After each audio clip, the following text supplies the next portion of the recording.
Namaste to all. In this short audio, again, we will see some interesting question and answers from the website vedmandir.com. The answers have been given by my Acharya Swami Ram Swarupji Yogacharya, and the questions have been asked by common public. Even today also, when you go to the website, you can see hundreds and thousands of question answers, and it will be very useful for you to understand basics about Vedas, Shastras and Upanishads and Vedic philosophy. Now let's go to the questions. Number 1. Is it okay to help the needy people such as beggars who does not have eyes, ears, hands, limbs, etc.? Or is it a pop? Answer from my Acharya: yes, to help such people who are limbless, without eyes, absolutely starving to death is not a sin, though they are facing the result of their previous life's bad deeds. Yet God has given us liberty to shower our mercy on them. Next question. Few days back I asked you a question that our DNA looks exactly like the vortex created by the celestial path of our sun and planets. It shows that everything is connected, and that is why I want to know whether is there any Ved mantra who says that everything in the universe is connected. To which you replied that yes, the whole universe is connected with human beings as stated in Rig Veda Mandal 10. I mean to say, whatever is being seen in the universe, that also exists within the human body. So now, please tell me which Ved mantra of Rig Veda Mandal 10 says so. My Acharya replies, this is a secret of Vedas and one has to study it under the guidance of learned Acharya who knows Vedas and Ashtanga Yoga. Then only does a person become capable to know and realize the truth. Rig Veda Mantra 10 by 114 by 8 states that whatever is in the universe, that all also exist within the human body. Next question. What are mudras? How many mudras are there? My Acharya answers, the Ashtanga Yoga Vidya mentioned in Vedas is a vast and deepest matter which is learned from a learned Acharya.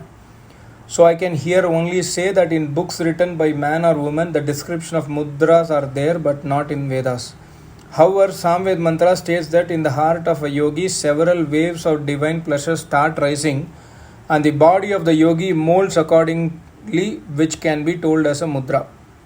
I did not like to mention such secret here because at present people are not taking interest in studying Veda's eternal knowledge. So my views will never be accepted by anyone, yet I have given some hint here. Kechadi Mudra, Shambhavi Mudra, Mahamudra, Mahabandh, etc. have been mentioned in several books but not in Vedas. We have to follow Vedic path only, which says that first become yogi by doing hard practice of Ashtanga Yoga philosophy, then there will remain no question about Mudra. Next question. Why men need more and more? My Acharya replies, when one desire of a person is fulfilled, it means several desires are originated. So desires are like a burning fire which is never satisfied with even unlimited woods, that is fuel. I mean to say, if a man gives fuel into burning fire, the fire will not be stopped. Succession of wood sticks given into fire burn the fire more and more and will not be satisfied. That is, as many woods as you like can be offered in the fire. So is that desire. If one desire is fulfilled, several desires are generated. If a man gets 10,000 per month as salary and if he is not satisfied, then he will try to increase his salary. He will do his best for the same. If the salary is increased, yet he will not be satisfied. But he will have to forcibly kill his desires. But the thirst to fulfill the desires will never end till he gets salvation by worshipping Almighty God. Next question. I want to know that what is the meaning of the word Hindu. According to Swami Dayanand Saraswati, it is a Parsi word which means black or devil.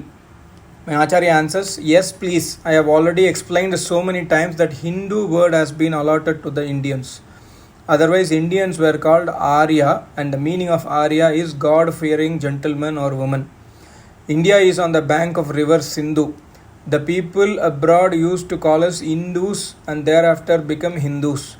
But meaning has no value at all. Some ladies have name Shanti Devi, but they quarrel.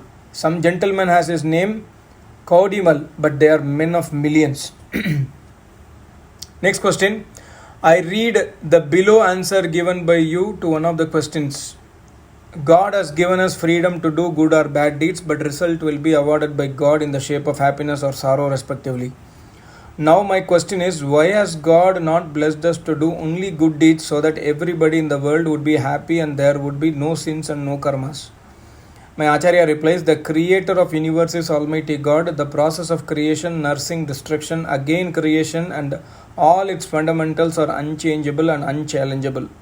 Creation is eternal and everlasting. I mean to say that when God has told in Yajurveda Mantra 7/48 that we are totally free to do pious deeds or sins at our own, and result is awarded by Almighty God in the shape of happiness and sorrows respectively, then the said process being unaltered cannot be changed.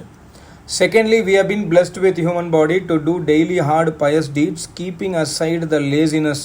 So we must avail the human body for the same. Otherwise, our thinking that God must himself inspire us to do only pious deeds will lead us towards laziness. What a beautiful answer. Next question. I am facing a lot of problems in life. Please help.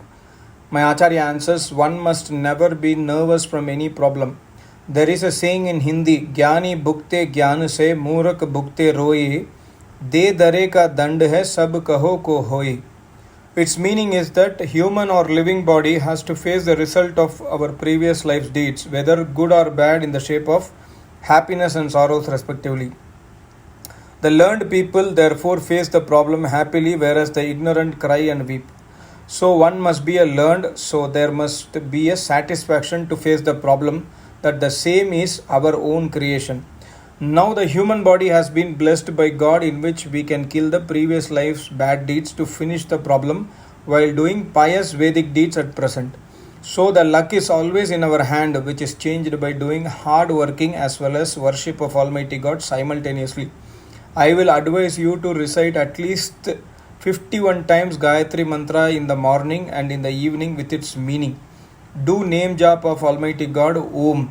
In addition, it will be beneficial to you if you do Havan also from Gayatri Mantra. What a beautiful answer. I request you to go through my channel. In the playlist, there is a playlist called Homa, Yajna and Homa. In that you can find the procedure of doing Havan with Gayatri Mantra. Also, you can find the meaning of Gayatri Mantra in English and Hindi as well.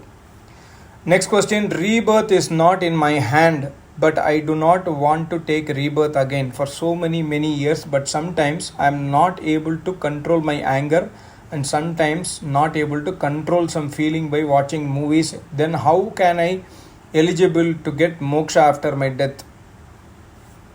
My Acharya answers, rebirth and not to take rebirth but attain salvation is in our hands, says Vedas. Vedas say that future to control anger, feelings, etc. is all in our hands. So to fulfill the said desire, one has to learn and follow the Vedas under the guidance of a learned Acharya. So when the devotee will get the Vedic knowledge from Acharya daily and start doing daily yajna, Havan with Ved mantras, name jap of Almighty God, Om, daily, along with hard practice of Ashtanga Yoga, his said desire shall be fulfilled.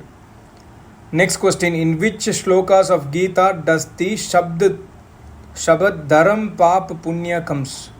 In this connection, the main shloka of Gita is 3/15, wherein it is stated that, O Arjun, all the dharma, that is karma, that is the duties, emanates from the Vedas and Vedas emanate from Almighty God. This is enough to mention the idea of the shloka is that he who does the deeds, that is the karma according to Vedas, he is doing pious deeds. Otherwise, those who deeds against the Vedas, they do sins. Next question. What is Satyan, Alasya and Pramad? Satyan is that particular obstruction in yoga practice wherein Chitta is undesirous of doing yoga practice. Chitta evades doing yoga practice on some pretext or other. There is an energy in the body to do yoga, but the desire to do so does not arise. Therefore, basically, Satyan is the obstruction under whose effect a person does not want to do yoga sadhana. Alasya means laziness. Alasya is that obstruction in yoga sadhana where heaviness is felt in the body and the chitta. Heaviness means a bundle of worries or routine materialistic deeds, etc. In this stage, there is no desire in the person to do yoga practice under the effect of tamoguna due to the heaviness felt within the body. Pramad means spending fun, enjoyment with the worldly articles and talks, backbiting, etc. and such carelessness due to which one abandons yoga practice. When one indulges in daily sensual pleasures, anger, backbiting, greed, pride of health, youth, etc. Spending fun in tour, vulgarity in singing, dancing, playing music which inspires sensuality and bad habits, hunting, gambling, etc., dirty movies, etc., etc. All this is included in pramad. What a beautiful answer. In fact, I have also made one more video what is meant by Satyan Alasya Pramad, and my Acharya here gives further more deep insight. Of course, I made the video based on my Acharya's knowledge only, what I have learned from him. So, Pramad is concluding everything what we do in our daily life to waste our time. So, I request you to again and again listen this answer from my Acharya. Next question is, keeping animals like dogs and cats okay to keep in house as pets? My Acharya replies, no doubt that the dog is a faithful animal and can be kept in home, but its food and residence should always be separate from home and kitchen, etc., to avoid any disease and to keep purity for all the times. But as far as cat is concerned, I am not in favor to keep in home.